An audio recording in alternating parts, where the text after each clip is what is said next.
If God is the only one, why does the Bible speak of two gods? In Hebrews chapter 5 of the Bible, we read the following. For though by this time you ought to be teachers, you have come to depend on milk and not on solid food. Hebrews chapters 512-14. Are you a novice believer who only drinks milk? Or are you a mature believer who can digest solid food? Today, we will discuss one of the solid food. The Bible speaks of the two gods.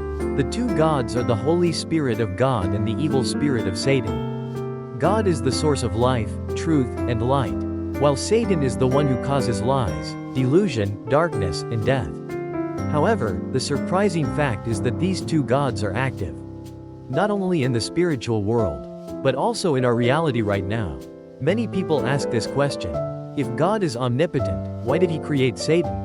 However, according to the Bible, Satan was not created by God himself, but was the result of one of the angels God created, becoming arrogant and falling. According to Ezekiel chapter 28 and Isaiah chapter 14, he was an archangel, but he overtook God's position with arrogance and greed, and eventually fell and became Satan. It is important to note that these two gods are active in the church today.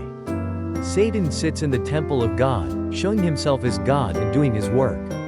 2 Thessalonians chapter 24. That is why Jesus also said, Satan himself disguises himself as an angel of light. 2 Corinthians chapter 1114. In other words, you cannot know who is true just by looking at their appearance. You must discern whether the word that comes out of their mouth, or the spirit that belongs to God, is a spirit. So what should we do? 1 John chapter 41 says, Beloved, do not believe every spirit, but test the spirits to see whether they are from God. We are not automatically saved by going to church.